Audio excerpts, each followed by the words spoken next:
Vadodara range IGP સંદીપસિંહે Palej police મથકની મુલાકાત કરી ઇન્સ્પેક્શન કર્યું. તેઓએ પોલીસ મથકની વિવિધ કામગીરીનું નિરીક્ષણ કર્યું.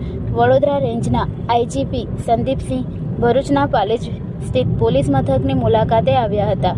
પાલેજ આવી પહોંચતા તેઓનું ભરૂચ જિલ્લા પોલીસ અધિક્ષક ભરૂચ નાયબ પોલીસ અધિક્ષકે સ્વાગત કર્યું હતું. ત્યારબાદ તેઓએ પાલેજ પોલીસ મથકના પોલીસ કર્મચારીઓની પરેડ નિહાળી હતી. પાલેજ પોલીસ મથકના પોલીસ ઇન્સ્પેક્ટર કોમલબેન વ્યાસે તેઓને પોલીસ મથકની વર્ષ દરમિયાન થયેલી કામગીરીની જાણકારી આપી હતી.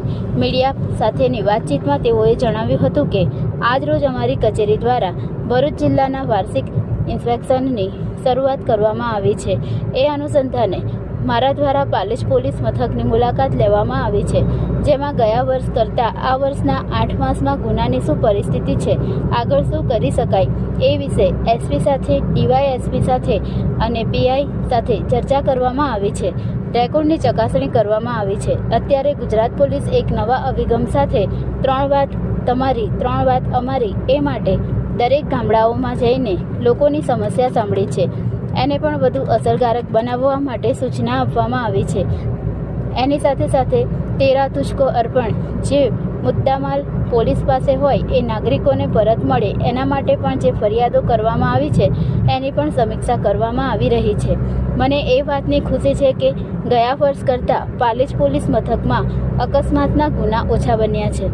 પાલેજ હાઈવે ઓવરબ્રિજ નીચેનો વધુ એક ગાળો ખુલ્લો કરવા બાબતે પૂછતા તેઓએ જણાવ્યું હતું કે આ વાત મારા ધ્યાન પર આવી છે અને મેં એસપી તેમજ અન્ય અધિકારીઓને સૂચના આપી શું નિરાકરણ લાવી શકાય એ બાબતે સૂચન કર્યું છે. ઓવરઓલ કામગીરીની સમીક્ષા એ ખૂબ સંતોષકારક છે એમ જણાવ્યું હતું. આજરોજ અમારી કચેરી દ્વારા વડોદરા રેન્જની જે કચેરી છે એમના સ્ટાફ દ્વારા અને અમારા દ્વારા ભરૂચ જિલ્લાના વાર્ષિક ઇન્સ્પેક્શનની શરૂઆત કરવામાં આવી છે. એના અનુસંધાનમાં આજરોજ મારા દ્વારા પાલેજ પોલીસ સ્ટેશનની મુલાકાત લેવામાં આવી. એમાં ગયા વર્ષ કરતા આ વર્ષના પહેલા 8 મહિનામાં શું ગુનાની પરિસ્થિતિ છે, શું આપણે આગળ કરી શકાય એની ચર્ચા પીઆઈ શ્રી સાથે, ડીવાયએસપી સાહેબ સાથે અને એસપી સાહેબની હાજરીમાં કરવામાં આવી છે.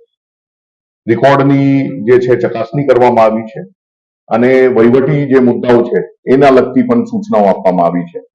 આપણે અત્યારે ગુજરાત પોલીસ એક નવા અભિગમ સાથે જે 3 બાત અમારી 3 બાત તમારી એમાં દરેક ગામડાઓમાં જઈ રહી છે, લોકોની સમસ્યા સાંભળી રહી છે, એને પણ વધુ અસરકારક બનાવવા માટે સૂચના આપવામાં આવી છે.